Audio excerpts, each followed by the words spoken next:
باللہ السمیع العلیم من الشیطان اللعین الرجیم بسم اللہ الرحمن الرحیم الحمد للہ رب العالمین والصلاة والسلام علی سیدنا و نبینا و شفیعنا بالقاسم محمد صلوات بھیج دیں وآلہ الطیبین الطاہرین المعصومین ولعنۃ اللہ علی اعدائہم اجمعین من یومنا ھذا الی یوم الدین اما بعد فقد قال اللہ سبحانہ تبارک و تعالی فی کتابہ المبین وہو اصدق الصادقین بسم اللہ الرحمن الرحیم وَكُلَّ شَيْءٍ أَحْصَيْنَاهُ فِي إِمَامٍ مُبِينٍ صلوات بھیج دیں محمد آل محمد پر۔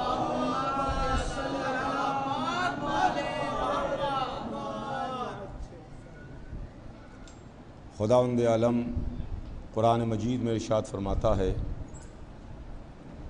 کہ ہم نے تمام کمالات امام مبین کی ذات میں جمع کر دیے۔ عزیزان گرامی، سلسلہ کلام ذہن عالی میں ہوگا، ہمارے اور آپ کے درمیان امامت دین کی ضرورت کے عنوان پر گفتگو جاری ہے، اور اس سلسلے میں مسلسل آپ کی خدمت میں کچھ نہ کچھ عرض کرنے کا شرف حاصل کر رہا ہوں اور کچھ نہ کچھ بات عرض کرنے کی کوشش کر رہا ہوں۔ ایک صلوات بھیج دیں محمد آل محمد پر۔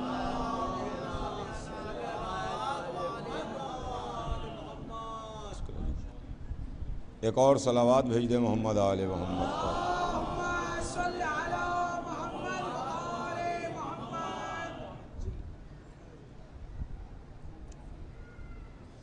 کہ امامت دین کی ضرورت ہے، اس واسطے کہ ہمارے پاس جو عقیدہ ہے وہ عقیدہ امامت ہے،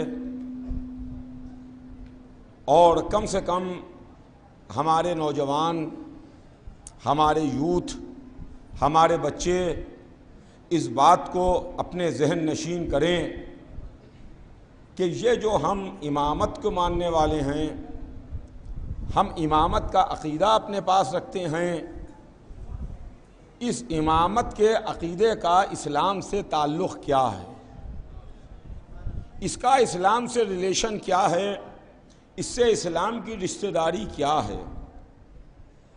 میرا جو بیان ہے اور میری باتوں کا جو زور ہے وہ اسی بات پر ہے کہ زیادہ سے زیادہ یہ بات نوجوانوں کی سمجھ میں آئے، میری تقریر سننے والوں کی سمجھ میں آئے کہ اسلام میں ہر قدم پر جس ذات کی ضرورت پیش آتی ہے وہ ذات ذات مولائے کائنات علی ابن ابی طالب علیہ السلام ہے۔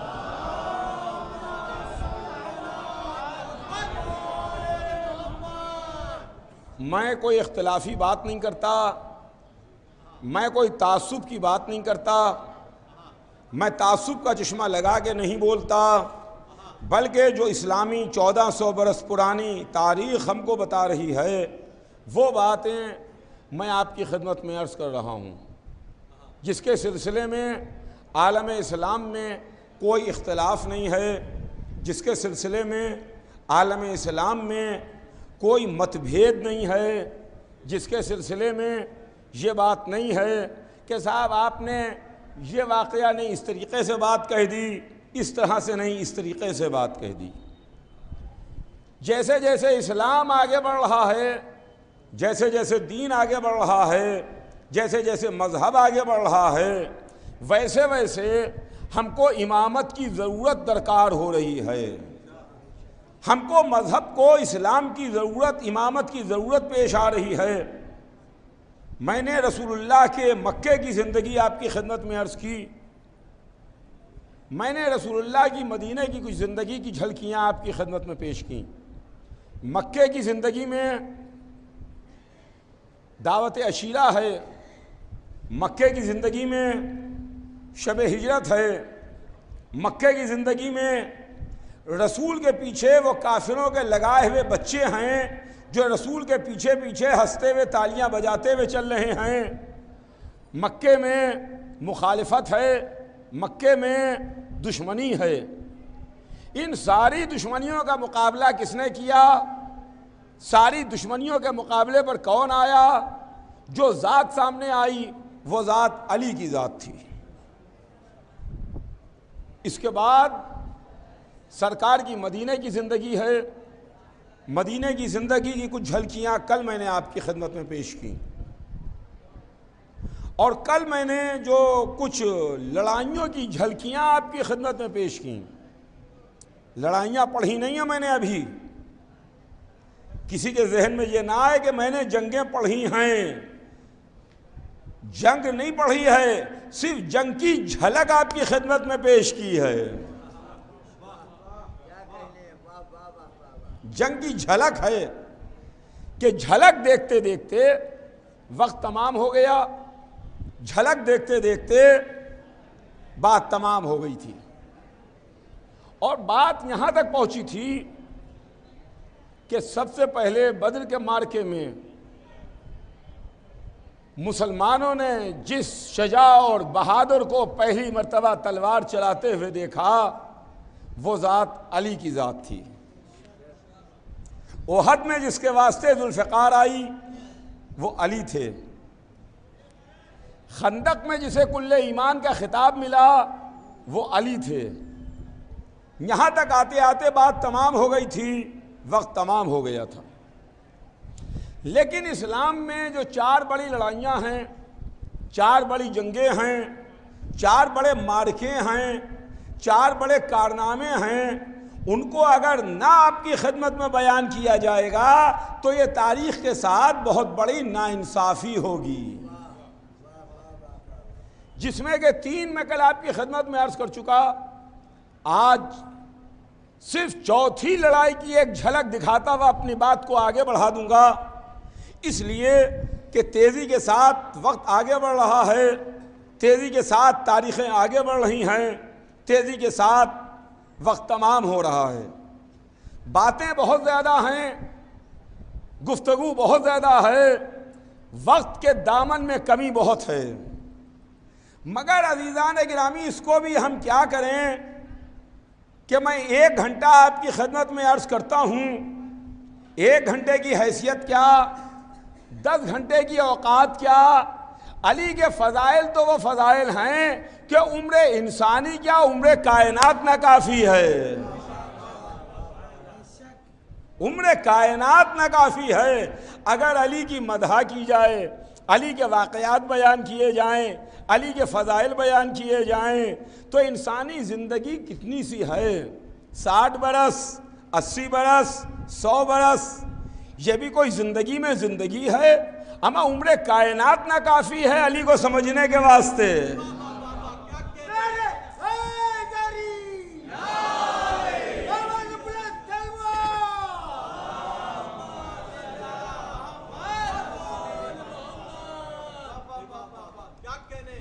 تو ان چند گھنٹوں میں کیا کہہ سکتا ہوں، میں کیا بول سکتا ہوں، میں کیا پڑھ سکتا ہوں؟ لیکن بہرحال معاملہ یہ ہے کہ انسان میں جتنی طاقت ہے، جتنی اس کی سمائی ہے، جتنا وہ بیان کر سکتا ہے اتنا وہ علی کا ذکر کرے، علی کے فضائل بیان کرے۔ ان کی حیثیت کیا ہے، ان کی اہمیت کیا ہے، یہ ہم نہیں سمجھ سکتے، یہ آپ نہیں سمجھ سکتے۔ انسان اپنے کاندھوں پر کتنا بوجھ اٹھا سکتا ہے؟ جتنا بوجھ وہ لے کر کے چل سکے، اتنا بوجھ نہیں اٹھا سکتا کہ بوجھ کے تلے دب جائے۔ جتنا ہم اپنے کاندھوں میں برداشت کر لیں اتنا ہی تو ہم اٹھائیں گے نا۔ جہاں پر دب کے بیٹھ جائیں اتنا بوجھ نہیں اٹھا سکتے۔ عزیزان گرامی، یہی کچھ علی کے فضائل کا معاملہ ہے۔ جتنا ہم پڑھ سکتے ہیں اتنا پڑھیں، باقی جو علی کی حیثیت ہے وہ تو محمد نے پہلے ہی بتا دی۔ تمہیں کسی نے نہ پہچانا، یا میں نے پہچانا، یا خدا نے پہچانا۔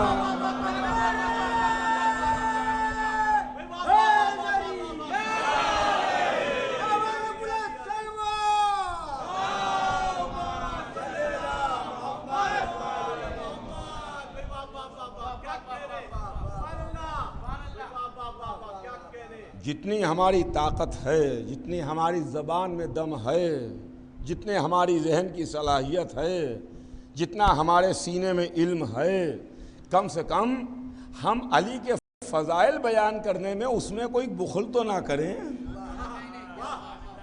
اس میں کوئی کنجوسی تو نہ کریں، اس لیے کہ علی کے فضائل بیان کرنے میں گھٹتے نہیں ہیں۔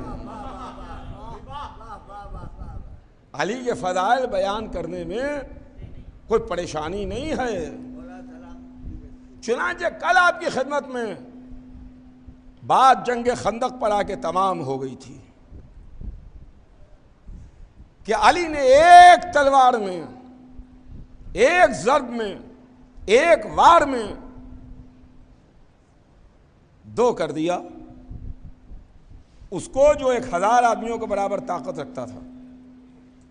بس آج مجھے پڑھنا تو کچھ اور ہے، آپ کی خدمت میں جلدی جلدی عرض تو کچھ اور کرنا ہے، لیکن جیسا ابھی میں نے کہا کہ بات نامکمل رہ جائے گی اگر میں ان 40 دنوں کا ذکر آپ کی خدمت میں چند منٹ میں نہ کروں کہ جو اسلام کی پریشانی کے دن تھے۔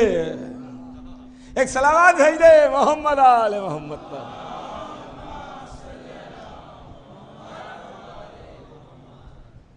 میں خیبر نہیں پڑھوں گا،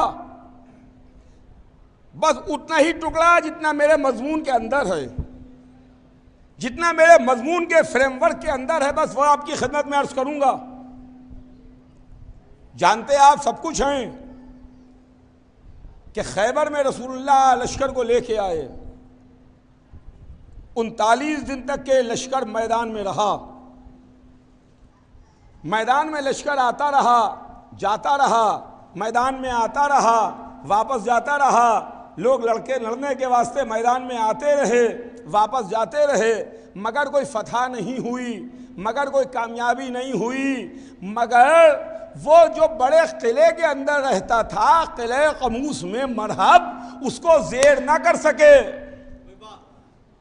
39 دن گزر گئے، اور جب 39 دن گزر گئے تو 40ویں رات آیت آئی، یہ کہا گیا حدیث قدسی، ناد علی اتری، حدیث قدسی کہ ناد علیان مظہر العجائب، 40ویں دن یہ کہا گیا کہ علی کو ندا دو، علی کو پکارو، مگر 40ویں رات رسول نے ایک حدیث ارشاد فرمائی۔ وہ حدیث کیا تھی کہ کل میں علم اس کو دوں گا کہ جو مرد ہوگا، کرار ہوگا، غیر فرار ہوگا، اللہ اور رسول کو دوست رکھتا ہوگا، اللہ اور رسول اس کو دوست رکھتے ہوں گے۔ یہ حدیث رسول ہے جو حدیث رایت کے نام سے مشہور ہے، علم والی حدیث، لایت ان رایت غدن رجولن کرارن غیر فرارن یحب اللہ و رسولہ و یحب اللہ لرسولہ، جو اللہ اور رسول کو دوست رکھتا ہو، اللہ اور رسول اس کو دوست رکھتے ہوں۔ سنیے گا عزیزان گرامی، اس حدیث کا نام ہے حدیث رایت۔ رایت کہتے ہیں علم کو، یہ علم والی حدیث ہے۔ آپ علم اٹھاتے ہیں نا، آپ پریشان نہ ہوئیے گا، اسلام میں علم والی حدیث بھی ہے۔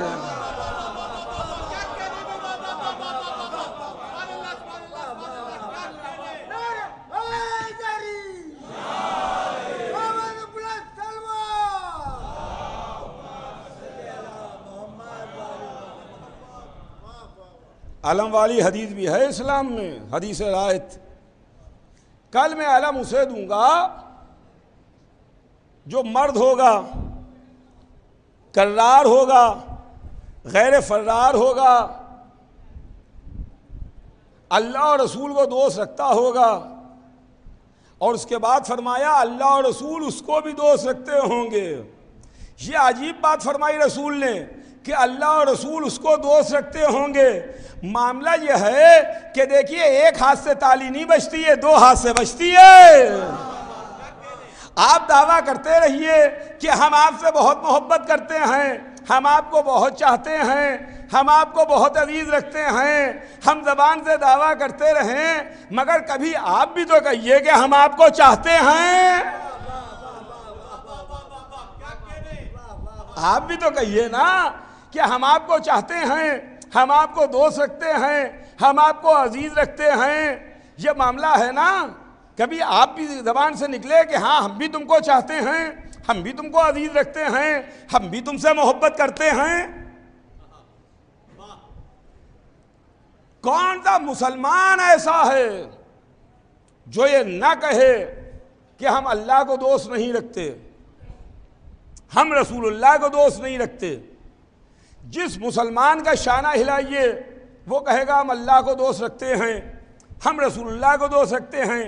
جس مسلمان سے پوچھا اس نے کہا کہ ہم اللہ کو دوست رکھتے ہیں، محمد رسول اللہ ہیں، رسول اللہ کو دوست رکھتے ہیں۔ بے شک مسلمان وہ ہے اللہ اور رسول کو دوست رکھتا ہے، مگر اللہ اور رسول کس کو دوست رکھتے ہیں؟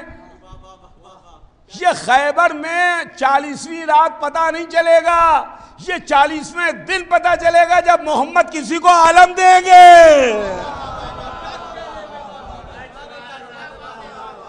صلوات بھیج دے محمد آل محمد پر۔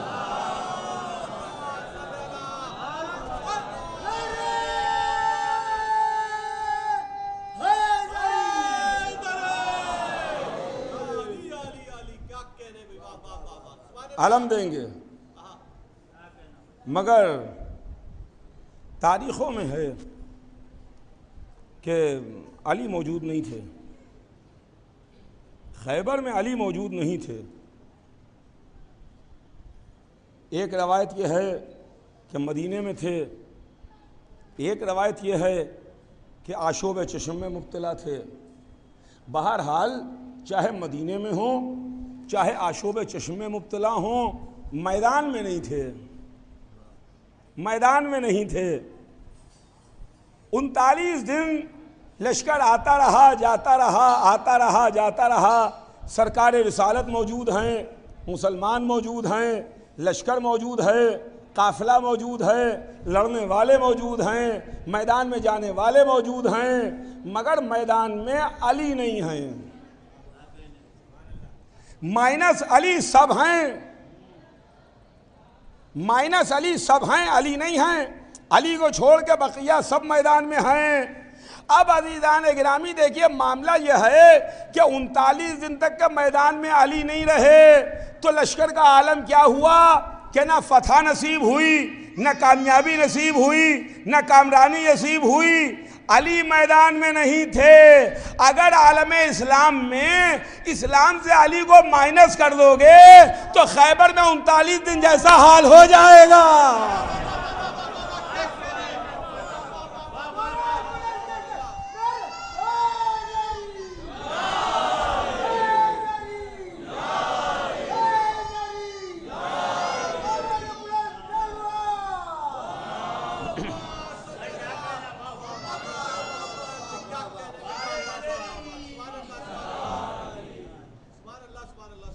دین کی ضرورت ذہن میں رکھیے گا، دین کی ضرورت علی نہیں ہے۔ اسلام مشکل میں ہے، 10 دن گزر گئے، 15 دن گزر گئے، 20 دن گزر گئے، 25 دن گزر گئے، 28 دن گزر گئے، 30 دن گزر گئے، 35 دن گزر گئے، 38 دن گزر گئے، 39 دن گزر گئے، فتح نہیں مل رہی ہے، کامیابی نہیں مل رہی ہے، سارا لشکر جمع ہے، کامیابی نہیں مل رہی ہے۔ یا رسول اللہ، وہ سپاہی جس کے دست و بازو پر ہمیشہ فتح نصیب ہوئی، جو بدر میں فاتح، جو احد میں فاتح، جو خندق میں فاتح، آپ اس کو لے کے کیوں نہیں آئے؟ شاید محمد جواب دیں کہ میں اسی واسطے تو لے کے نہیں آیا تاکہ بقیہ جتنے ہیں ان کے دل کے ارمان نکل جائیں۔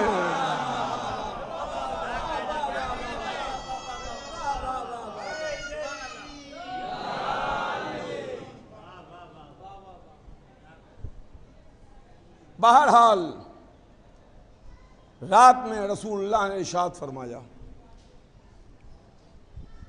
رات گزری، صبح ہوئی، ناد علی اتری، ناد علی مظہر العجائب، علی کو ندا دو، علی کو پکارو، علی مظہر عجائب ہیں، مظہر عجائب ہیں علی، علی کو پکارو، آواز دو، ندا دو۔ رسول نے آواز دی، رسول نے پکارا، رسول نے ناد علی پڑھی۔ آج دنیا بات بات پر سنت و بدعت کی بات کرتی ہے کہ یہ سنت ہے، یہ بدعت ہے، یہ سنت ہے، یہ بدعت ہے، یہ سنت ہے، یہ بدعت ہے۔ کم سے کم ناد علی پڑھنا سنت ہے، بدعت نہیں ہے۔ رسول نے ناد علی پڑھی،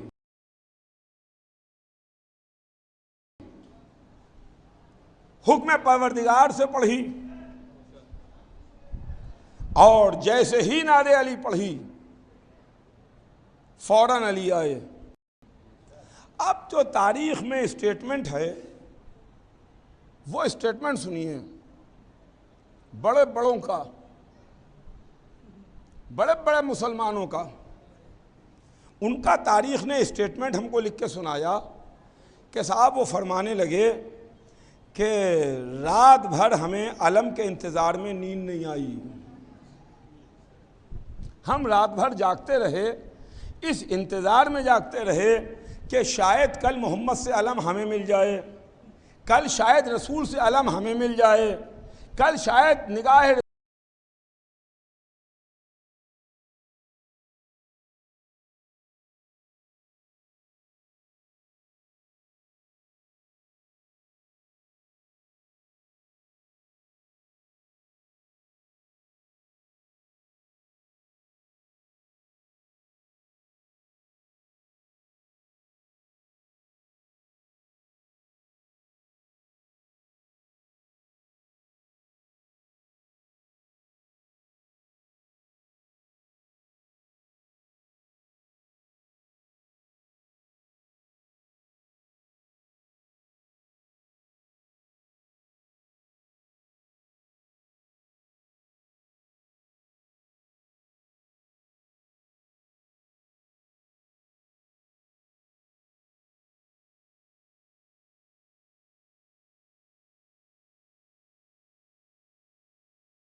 ہم رات بھر جاگتے رہے، اس انتظار میں جاگتے رہے کہ شاید کل محمد سے علم ہمیں مل جائے، کل شاید رسول سے علم ہمیں مل جائے، کل شاید نگاہ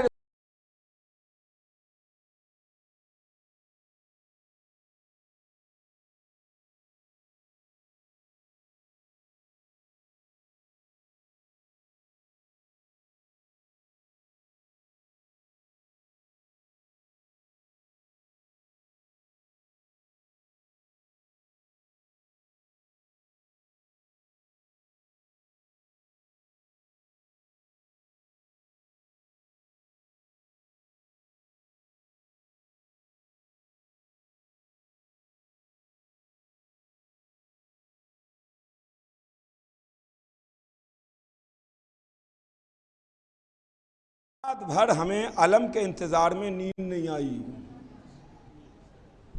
ہم رات بھر جاگتے رہے، اس انتظار میں جاگتے رہے کہ شاید کل محمد سے علم ہمیں مل جائے، کل شاید رسول سے علم ہمیں مل جائے، کل شاید نگاہ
لگے کہ رات بھر ہمیں علم کے انتظار میں نیند نہیں آئی، ہم رات بھر جاگتے رہے، اس انتظار میں جاگتے رہے کہ شاید کل محمد سے علم ہمیں مل جائے، کل شاید رسول سے علم ہمیں مل جائے، کل شاید نگاہ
لگے کہ رات بھر ہمیں علم کے انتظار میں نیند نہیں آئی، ہم رات بھر جاگتے رہے، اس انتظار میں جاگتے رہے کہ شاید کل محمد سے علم ہمیں مل جائے، کل شاید رسول سے علم ہمیں مل جائے، کل شاید نگاہ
لگے کہ رات بھر ہمیں علم کے انتظار میں نیند نہیں آئی، ہم رات بھر جاگتے رہے، اس انتظار میں جاگتے رہے کہ شاید کل محمد سے علم ہمیں مل جائے، کل شاید رسول سے علم ہمیں مل جائے، کل شاید نگاہ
رسول سے علم ہمیں مل جائے، کل شاید نگاہ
آپ سے سوال ایک کریں گے مگر ان 8 کو جوابات الگ الگ چاہیے ہیں تو وہ فوراً اپنے کمرے سے باہر نکال دیں گے۔ پاگل سمجھ رکھا ہے ہم کو، دیوانے ہو گئے ہو، دماغ خراب ہے تمہارا، لگتا ہے تم نے کبھی اسکول کا منہ بھی نہیں دیکھا ہے۔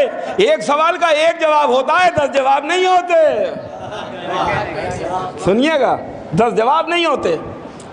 جائیے عالم کے پاس، بہت بڑے عالم کے پاس، ہاتھ چومیے، ہاتھوں کو بوسہ دیجئے اور کہیے سرکار ایک مسئلہ ہے، اس کا ہمیں جواب چاہیے۔ آپ کو جواب مل جائے گا۔ 10 آدمی جائیں اور کہیں مسئلہ ایک ہے، ہمیں 10 جواب چاہیے ہیں، آپ کو اپنی محفل سے بھگا دیں گے۔ لیکن کیا کہنا علی کا؟ یا علی آپ پر لاکھوں درود اور کروڑوں سلام۔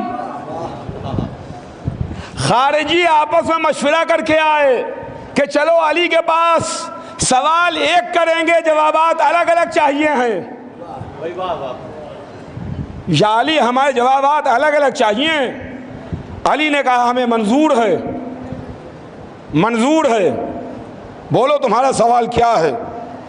ایک شخص آگے بڑھا، کہتا ہے یا علی آپ ہمیں یہ بتائیں کہ علم افضل ہوتا ہے کہ مال؟ پہلا سوال، علم افضل ہے کہ مال؟ فرمایا علم افضل۔ پوچھا کیوں؟ کہا علم اس لیے افضل کہ علم میراث انبیاء ہے، مال میراث دشمنان خدا ہے۔ سنیے گا، علم میراث انبیاء، مال میراث دشمنان خدا۔ وہ شخص چلا گیا، اگلا شخص آیا، اس نے آگے بڑھ کے یہی سوال کیا، یا علی علم افضل ہے کہ مال؟ فرمایا علم افضل۔ پوچھا کیوں علم افضل؟ کہا سنو، علم عالم کی مصیبت میں کام آتا ہے، مال کسی عالم کی مصیبت میں کام نہیں آتا۔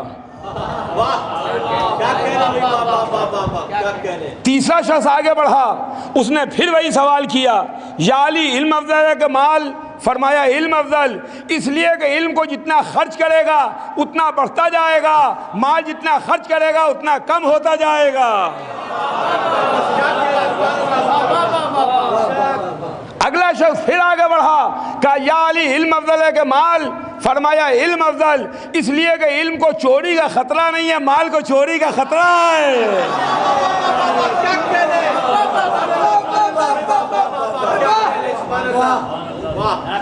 اگلا شخص پھر آگے بڑھا، کہا یا علی علم افضل ہے کہ مال؟ فرمایا علم افضل اس لیے کہ علم عالم کی مصیبت میں کام آتا ہے مگر مال کسی عالم کی مصیبت میں کام نہیں آتا۔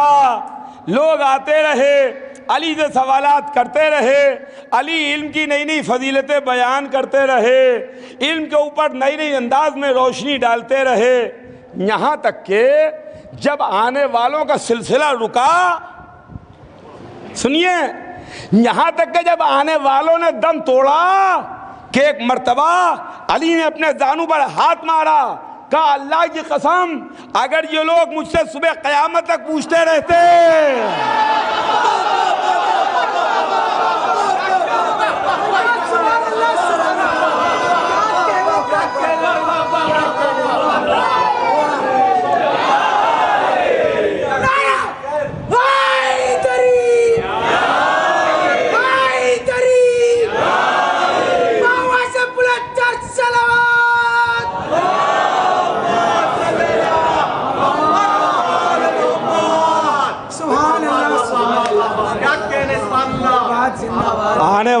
دم نکل گیا. سوال کرنے والے رک گئے, ٹھہر گئے, مگر علی کے علم کا سمندر وہ نہ تھما. علی علم کی نئی نئی فضیلتیں بیان کرتے رہے کہ اگر یہ لوگ مجھ سے صبح قیامت تک پوچھتے رہتے میں علم کی نئی نئی فضیلتیں بیان کرتا رہتا. صلوات بھیج دے محمد آل محمد پر.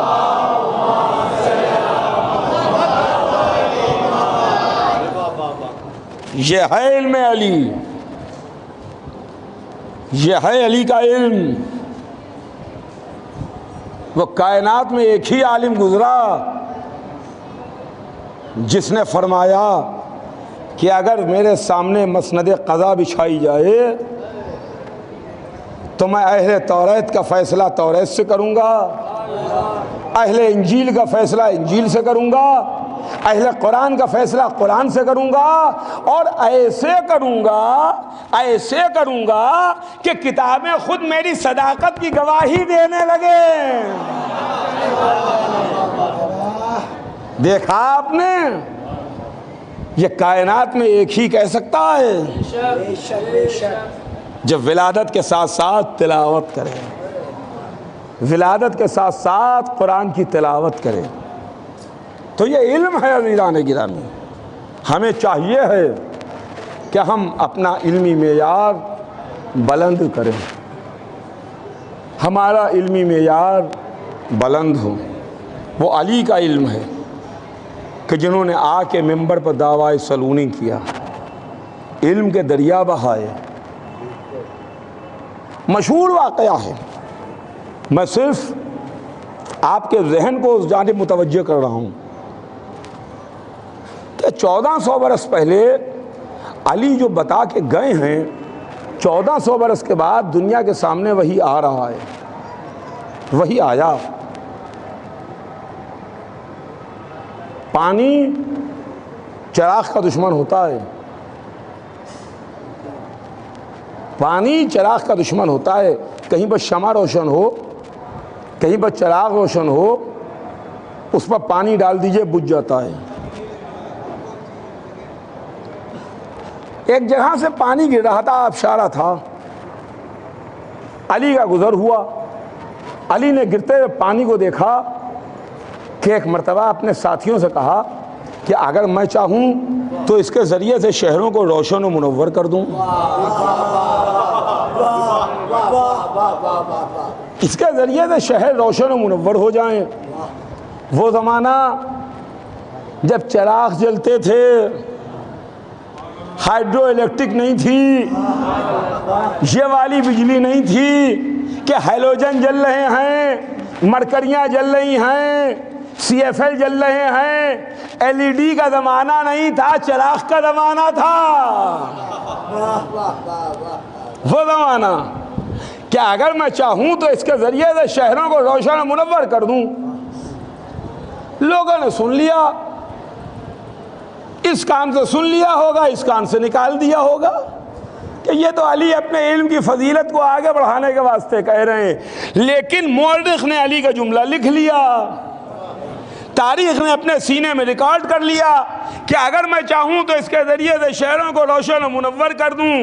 اب ہی تھوڑے برس پہلے جب انسانی علم ترقی کرتا ہوا آگے بڑھا اور اس نے ہائیڈرو الیکٹرک کی ایجاد کی تو علی کی آواز کانوں سے ٹکرائی کہ اگر میں چاہوں. صلوات بھیج دے محمد آل محمد پر.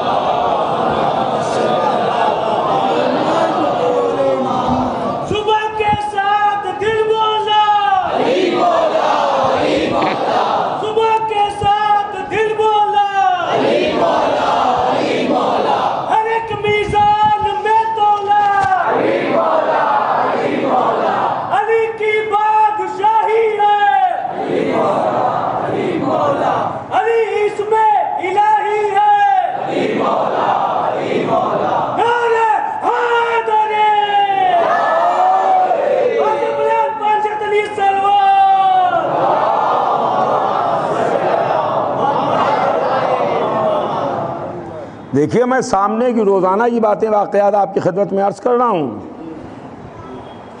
گہری و دقیق باتیں نہیں کہ جس کے سمجھنے میں دیر لگے، بچہ جانتا ہے۔ نہج البلاغہ تو ہر چاہنے والے کے گھر میں موجود ہے نا، جیسے ہمارے گھروں میں قرآن موجود ہے ویسے ہی ہمارے گھروں میں نہج البلاغہ موجود ہے۔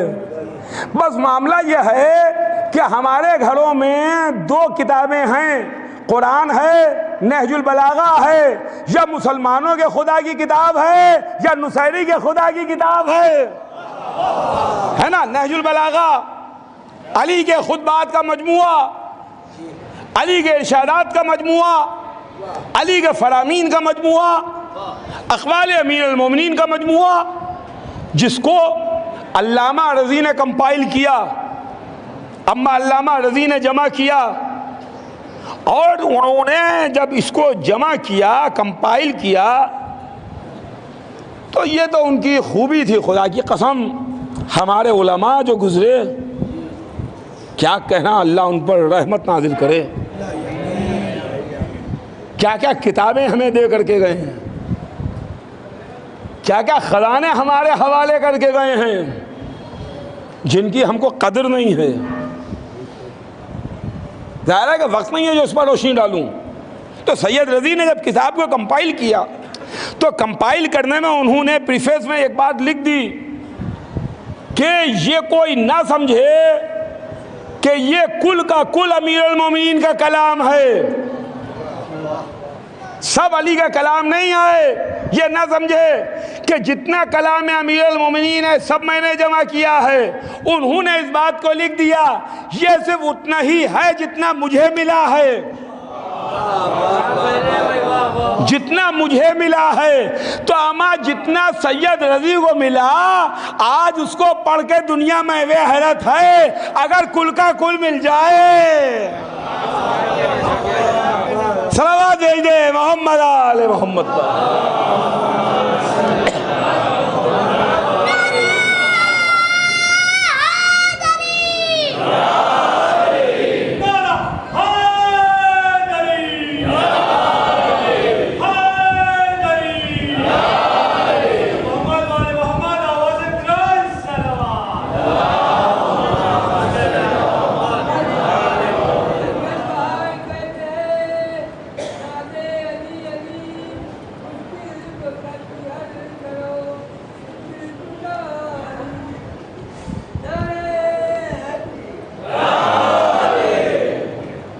تو عزیزان گرامی، نہج البلاغہ آپ اٹھا کے دیکھیں، اور نہج البلاغہ میں وہ پہلا خطبہ امیر المومنین جو کائنات کی خلقت کے سلسلے میں حضرت علی نے دیا ہے، کہ یونیورس کیسے کریٹ ہوئی، کائنات کیسے خلق ہوئی، یہ چاند، سورج، زمین، آسمان کیسے بنے، یہ یونیورس کیسے کریٹ ہوئی ہے، یہ علی نے بتایا۔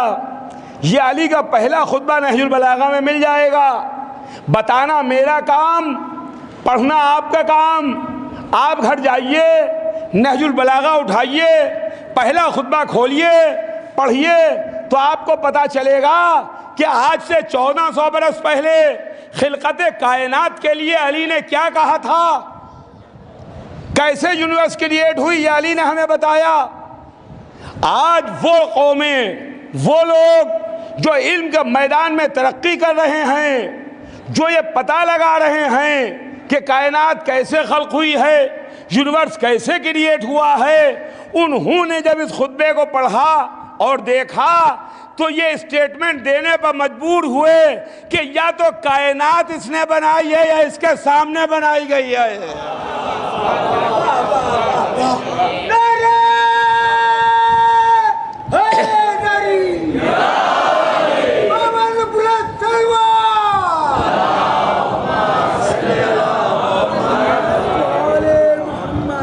میں کہوں گا انگریز مورخ،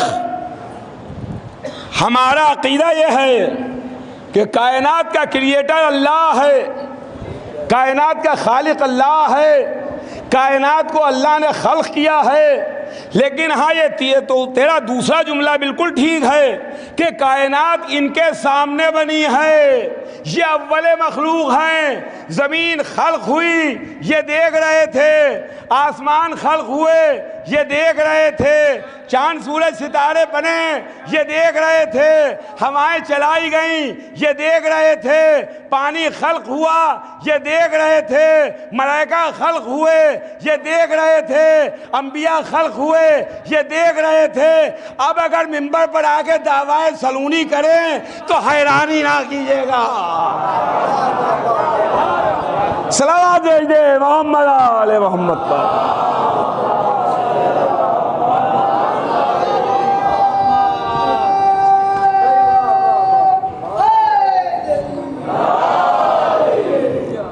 بعض حضرات گرامی، کل انشاءاللہ اس کے آگے بات عرض کروں گا، آج بس اتنا ہی کہ یہ علم ہے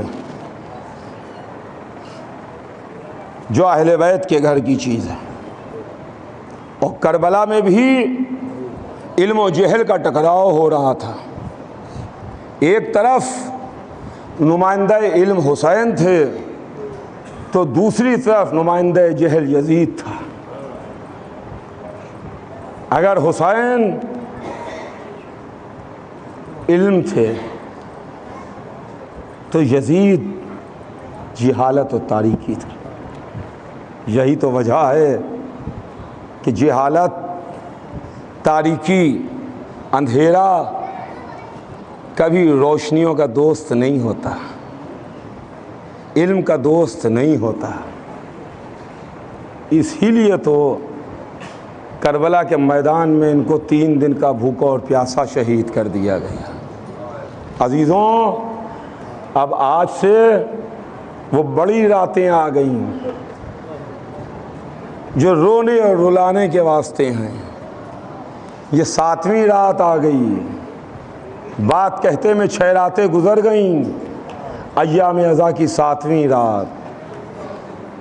آپ ذرا میرے ساتھ کربلا چلیے اور ذرا کان لگا کے خیام حسینی کی آوازیں سنیے، جہاں چھوٹے چھوٹے بچوں کی آوازیں آ رہی ہیں، اعلیٰ تاش، اعلیٰ تاش، اعلیٰ تاش، ہائے پیاس، ہائے پیاس، ہائے پیاس مارے ڈالتی ہے۔ ہاں ہاں، کربلا میں علتش کی صدائیں بلند ہو رہی ہیں، کربلا سے آوازیں علتش کی صدائیں آ رہی ہیں۔ ہمارے شہر میں، بمبئی میں آج کئی دن سے تیز موسلادھار بارش ہو رہی ہے۔ اے پانی کاش کربلا میں برس جاتا۔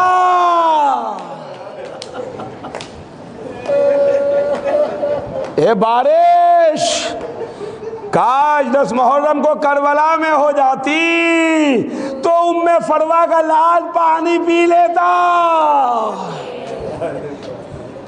علی اصغر پانی پی لیتا، سکینہ کی پیاس بجھ جاتی۔ ہاں، 7ویں رات، آج کی رات ہمارا دستور ہے کہ ہم یتیم حسن کے مصائب بیان کرتے ہیں۔ اس 13 برس کے یتیم شہزادے کا ذکر کرتے ہیں جس کی عمر تو 13 برس کی تھی، مگر حسن کا لال تھا، حسن کا یتیم تھا۔ حسن نے چلتے چلتے اس کے بازو پر یہ کہتے ہوئے تعویذ باندھ دیا تھا، میرے لال قاسم جب کوئی مشکل موقع آئے تو اسے کھول کے پڑھ لینا۔ عزیزان گرامی، حسین نے قاسم کی زندگی میں کوئی مشکل موقع نہیں آنے دیا جو قاسم تعویذ کو کھول کے پڑھتے۔ شب عاشور جب حسین نے فہرست شہداء سنائی تو اس میں قاسم کا نام نہیں تھا۔ قاسم بے چین ہوئے، قاسم نے ہاتھ جوڑ کے چچا سے کہا، چچا اس فہرست میں میرا نام نہیں ہے؟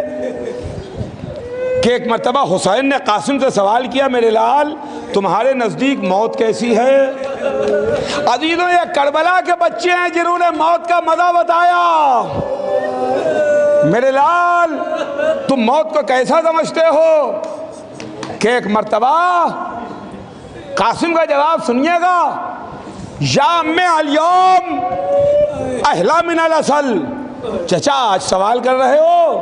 آج تو شہد سے زیادہ شیریں ہے، شہد سے زیادہ میٹھی ہے۔ قاسم کا جواب سنا، حسین نے کہا میرے لال تمہارا نام بھی ہے، تمہارے چھوٹے بھائی علی اصغر کا نام بھی ہے۔ اپنا نام سن کے خوش ہوئے، علی اصغر کا نام سن کے خون میں رگوں میں خون کی روانی تیز ہوئی۔ کہا چچا کیا اشقیہ خیمے میں آ جائیں گے؟ ہاں رو لیجئے، گریہ کر لیجئے۔ چچا کیا دشمن خیمے میں آ جائیں گے؟ کہا نہیں میرے لال، نہیں قاسم، میں میدان میں علی اصغر کو لے کے جاؤں گا۔ لیجئے لیجئے۔ رات گزری، رات تمام ہوئی، عاشورے کا دن نکلا۔ حسین قاسم کو میدان کی اجازت نہیں دیتے، قاسم کو مقتل میں جانے کی اجازت نہیں ملتی۔ قاسم بے قرار ہیں، قاسم پریشان ہیں، خیمے میں آتے ہیں تو ماں رکنے نہیں دیتی، خیمے کے باہر آتے ہیں چچا اجازت نہیں دیتا۔ مشکل کشا کا پوتا مشکل میں پڑا، قاسم مشکل میں گرفتار ہوئے۔ خیمے میں ماں نہیں بیٹھنے دے رہی ہے، خیمے کے باہر چچا نہیں ٹھہرنے دے رہا ہے کہ قاسم ایک خیمے میں آئے اور کچھ سوچنے لگے۔ کچھ خیال آیا کہ بابا نے چلتے چلتے میرے بازو پر تعویذ باندھا تھا، کہا تھا قاسم اس کو کھول کے مشکل موقع پہ پڑھ لینا۔ اب جلدی سے قاسم نے تعویذ کھولا، دیکھا، پڑھا، جنگل میں باپ کی تحریر کو دیکھا۔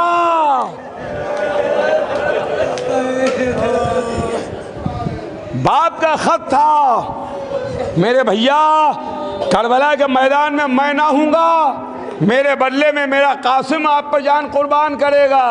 لیجئے قاسم خوش ہو گئے، آنکھوں سے لگایا، سینے سے لگایا، لیے ہوئے حسین کی خدمت میں آئے۔ اے چچا میں اپنے بابا کا اجازت نامہ لے آیا۔ اے چچا میں اپنے بابا کی سفارش لے آیا۔ حسین نے جنگل میں بھائی کی تحریر کو دیکھا، پڑھا، قاسم کو سینے سے لگایا، اتنا روئے کہ روتے روتے غش آ گیا، غش سے فاقہ ہوا۔ کہا جاؤ میرے لال خدا حافظ، قاسم الوداع۔ قاسم رخصت ہوئے۔ تاریخ میں ہے کہ قاسم کا قد اتنا کم تھا کہ خود سے رہوار پر نہیں سوار ہو سکے، خود سے گھوڑے پر نہیں بیٹھ سکے۔ چچا عباس نے سہارا دے کے بٹھایا۔ میں کہوں گا عباس آپ نے بھتیجے کو بٹھا تو دیا مگر مقتل میں اتارے گا کون؟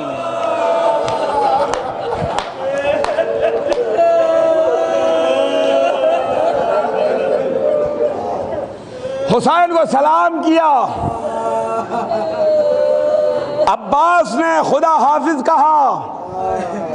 13 برس کا علی کا پوتا، حسن کا یتیم، تلوار لیے ہوئے میدان میں آیا، قیامت کی لڑائی لڑا، قیامت کی جنگ کی۔ کہاں تک لڑتا کہ ایک مرتبہ ارزق شامی اور اس کے 4 جوان بیٹوں کو واصل النار کیا کہ دشمن نے چاروں طرف سے مل کے حملہ کر دیا۔